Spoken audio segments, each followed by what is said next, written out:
Hey guys, it's Mark from Oz DeFi Association and Not Centralized here, and I'm coming to you live from Southeast Asia. I am in Singapore for Token 2049. It has been a whirlwind trip so far, and I'll tell you all about it. So some of the biggest news out for us this week was that my group, Not Centralized, has actually opened up offices in Hong Kong. And as you can see here, we put out an announcement on that earlier this week. So yeah, we've got an office. There's going to be some other announcements about the partners that we have there, but it's all about stepping into Southeast Asia, getting the word out around APAC, getting the Aussie innovations and ingenuity into that space and vice versa, and connecting with the crew over there where there's just a ton of opportunities that we're seeing. Later on, it was over to the chaos that is Token 2049. So whether it was coverage in places like Bloomberg on TV, or it was all over the Web3 crypto news wires, the whole world came together. So we heard a whole ton of different languages, but one of the things that you do hear cry out over the noise of the crowd is all the Australians that are out there. So as I mentioned before in last week's update, there's a big Aussie crypto group on Telegram. So there's now nearly 200 of them on there. But when you see and hear and you bump into so many people, it reminds me of some of the events that we've had in Australia, just getting everyone together. And it's been an amazing thing so far. So you see the likes of Ms. from Singapore. She's an expat running Web3 Wednesdays here. You've also got Mike from Chainalysis, and he's all over that Telegram and running the action and definitely the life of the party there. So it was great to see him and the others from Chainalysis crew. We also ran into some friends from Hedera, so it was really great to see them. They've got a stall, and we met some of the folks that we've been dealing with over in Singapore, as well as one of our local guys, Rob Allen. It was also great to run into Debbie from BitGet, and they're heavily involved in the space over here. And then we saw friends from Zero Cap, so there was Ryan and Trent. There was also a big group of folks from all over the place. So you had Novati, Bamboo, you can see Blake here. Novati was Effie and MJ. We also saw Tracy earlier in the day and others. So great to bump into Lisa Wade here too.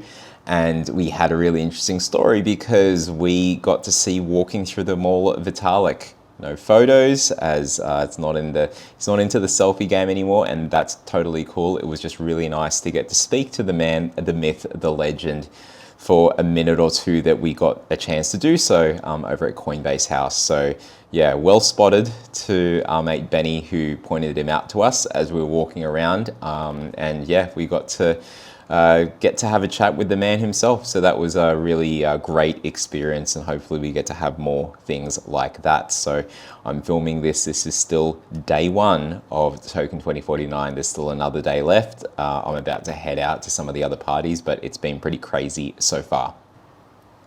By the time you're seeing this, you'll have probably read about the announcement that we at Not Centralized are actually doing some partnership with Fireblocks. So what's really interesting there is that we get to partner up with them to get their great solutions into projects that we're working with, and just helping them get into the space a whole lot more.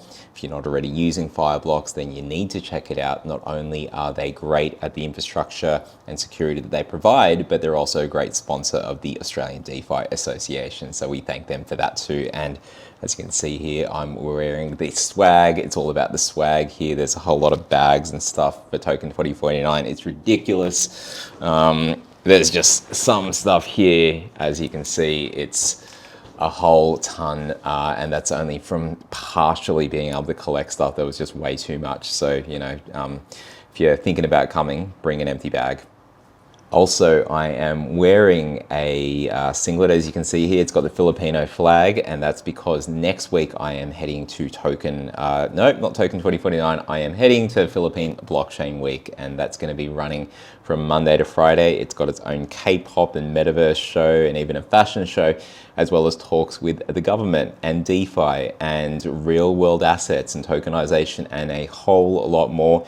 So it's basically like a bunch of fintech and entertainment and blockchain conferences all wrapped into one. So you'll see my wrap up of that the week after next. So yep, I know this one's a little bit late now, but definitely worth checking out the chain reaction news for more of the Web3 news that you might have missed out on. Something that you might have missed if you hadn't been watching it in the AI space is that our co-founder Paul has his own newsletter. So well worth checking out. That is called the Context Window. So check it out here. In this one, he talks about LM Studio, which was the tool that he referenced where you can run GPT on its own, basically on your computer. Depending on the type of computer that you've got, you might have trouble with some of the models, but if you've got something powerful, it is there. Not only that, you can also run it on a server. So imagine having your own private server. It's not just running on your machine with the various kind of trained models there, but you can also run it in a business context on a server. You don't have to rely on sending data to OpenAI. Also this week, we also saw the great Also this week, there was the AI Builders demos. So that was over at Fishburners, and we saw the likes of Rain Ong, Lauren Kaplan, even our own co-founder, Jackie Ko of Relevance AI in the mix there as judges, and a whole lot of great presenters. I did a little bit of a kind of recap video from the clips that I saw for the first half, and then after that, you've got some of the great recaps from others, as you can see here. Annie did hers, and even Smart Company basically did some coverage on that because it was such a great event. So there is more coming, and he's put out announcements on that, so make sure you follow her on LinkedIn. Anyway, folks, that's it from me, Mark. I am going to be back at the conferences. I'll see you for another recap of the Emerging Tech Pulse next week. I don't know when it's exactly going to come out. We'll try to get it out on Monday, Tuesday, but it's all going to depend on the conferences and whatnot. But until then, I will see you around, and have a safe journey in your emerging tech pathways, and we'll see you soon. Cheers.